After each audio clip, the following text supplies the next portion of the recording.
સુરતમાં ખાડીપુર બાદ સરકારે રાહત પેકેજની જાહેરાત કરી છે, જેમાં દુકાનદારો અને જે વેપારીઓને નુકસાન થયું છે તેમના માટે 1 લાખ રૂપિયા સુધીની સહાયની જાહેરાત છે, જ્યારે બીજી બાજુ લોનની પણ જાહેરાત કરાઈ છે, જેમાં વ્યાજ માફીની જાહેરાતો થઈ છે।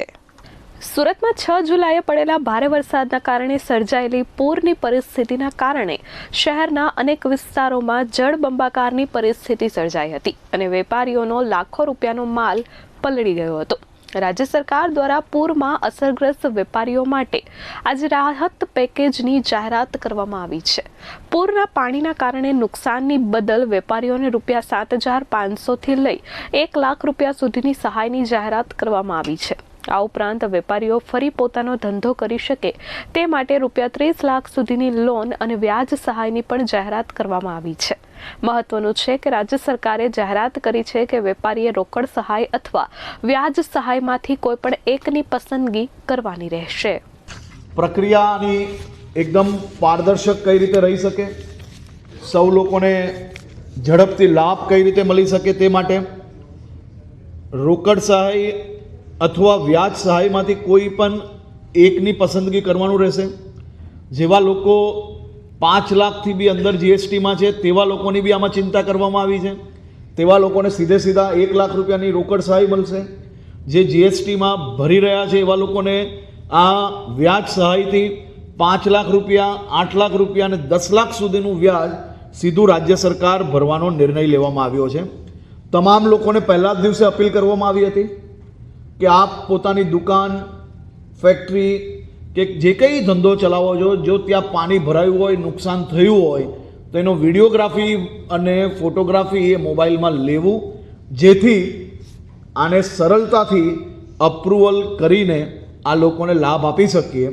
ખાડીપુરના પાણીના કારણે જે દુકાનો અને મકાનમાં નુકસાન થયું છે તેને 1 વર્ષ માટે મહાનગરપાલિકાના વેરામાંથી પણ મુક્તિની જાહેરાત કરવામાં આવી છે। રાજ્ય સરકાર દ્વારા હાલ સહાયને લઈને જે નિર્ણય કરાયો છે તે સુરત સિવાય રાજ્યના અન્ય જિલ્લાઓમાં પણ લાગુ પડશે। પૂર અસરગ્રસ્ત વેપારીઓને લાખો રૂપિયાનું નુકસાન થયું હોય, ફરી બેઠા થવા માટે રાજ્ય સરકારે સહાય ઉપરાંત રાહત દરે લોન અને વ્યાજ સહાયની પણ જાહેરાત કરી છે, જેમાં પૂર અસરગ્રસ્તો માટે જે વેપારી લારી અથવા તો રેકડી ધરાવતો હોય તેને ₹7,500 રૂપિયાની સહાય, 40 ફૂટ સુધીની દુકાન હોય તેને 25,000 અને 40 ફૂટથી મોટી દુકાન હોય તેમને 50,000ની સહાય જાહેર કરાઈ છે। પરંતુ આ સહાય માટે ફરજિયાત છેલ્લા 3 મહિનાનું જીએસટી રિટર્ન જેમને ભર્યું હશે તેમને જ આ સહાયનો લાભ મળશે। આ ઉપરાંત લોનની સહાયમાં પણ જે વેપારીનું 7 લાખનું ટર્નઓવર હોય અને 20 લાખ સુધીની લોન મળશે અને વ્યાજમાં 5 લાખ સુધીની રાહત થશે। 7.5 લાખથી વધુનું ટર્નઓવર હોય તેને 25 લાખની લોન મળશે અને 8 લાખ રૂપિયા સુધીના વ્યાજ માફી થશે, જ્યારે 7.5 લાખથી વધુનું જેમનું ટર્નઓવર હોય તેમને 30 લાખ સુધીની લોન મળશે અને 10 લાખ રૂપિયા સુધી વ્યાજમાં માફી થશે, પરંતુ જીએસટીના આધારે ટર્નઓવરની ગણતરી કરવામાં આવશે। જેમના ઘરોમાં પાણી ભરાયું હશે, જેમની દુકાનોમાં પાણી ભરાયું અને નુકસાન થયું હશે, જેમના નાના મોટા વેપારના સ્થાનોમાં પાણી ભરાઈને કંઈ નુકસાન થયું હોય અને વિડીયોગ્રાફી, ફોટોગ્રાફીના આધારે એવા તમામ એકમોને 1 વર્ષ માટે, આખા 1 વર્ષ માટે તે સૌ લોકોને મહાનગરપાલિકાના વેરામાંથી મુક્તિ આપવાનો નિર્ણય બી આ સાથે લેવામાં આવ્યો છે। વેરા મુક્તિ માટે બી મહાનગરપાલિકા દ્વારા સર્વે કરાવીને એ સોસાયટીઓને સંપૂર્ણ 1 વર્ષ માટે વેરા મુક્તિ માટેનું બી કાગળો લોકોને પહોંચાડવામાં આવશે। રાજ્ય સરકારે ભારે વરસાદથી અસરગ્રસ્ત નાગરિકો અને વેપારીઓ માટે એક નિર્ણય લીધો છે। રાજ્ય સરકારના જણાવ્યા મુજબ આગામી 48 કલાકમાં સહાય માટેના ફોર્મ સ્વીકારવાની પ્રક્રિયા શરૂ કરવામાં આવશે। રાજ્ય સરકારે દાવો કર્યો છે કે વરસાદ પીડિતો માટે જાહેર કરાયેલું આ અત્યાર સુધીનું સૌથી મોટું રાહત પેકેજ છે। જિલ્લા કલેક્ટર દ્વારા માર્ગદર્શિકા જાહેર થતાં જ વેરા મુક્તિ માટે જરૂરી દસ્તાવેજો અને અરજી પ્રક્રિયાની માહિતી અસરગ્રસ્ત નાગરિકો સુધી પણ પહોંચાડવામાં આવશે। અત્યાર સુધીમાં 19,000થી વધુ નાગરિકોને કેશ ડોલ અને ઘરવખરી સહાય ચૂકવી દેવાઈ છે.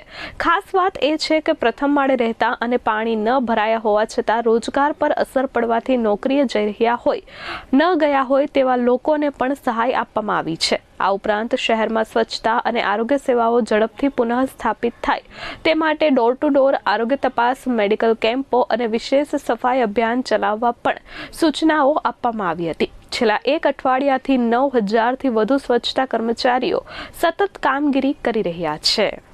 તમામ ક્ષેત્રોમાં સ્વચ્છતાની કામગીરી ઝડપથી પૂર્ણ થાય, સ્વાસ્થ્ય માટે ડોર ટુ ડોર ટીમ પહોંચે અને અલગ અલગ વિસ્તારોમાં જે પ્રભાવિત વિસ્તારો હતા તે વિસ્તારોમાં મેડિકલ કેમ્પ તાત્કાલિક લગાડવામાં આવે.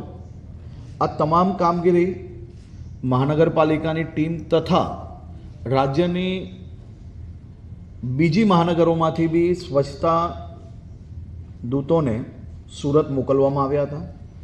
કુલ મળીને 9,000 જેટલા સ્વચ્છતા કર્મીઓ છેલ્લા એક અઠવાડિયાથી રાત દિવસ સુરતને સ્વચ્છ કરવામાં જે કામગીરી કરી રહ્યા છે એવા સૌ સ્વચ્છતા દૂતોને હું સુરત શહેરના સૌ નાગરિકો વતી અભિનંદન અને આભાર માનું છું. Bureau report S24 news.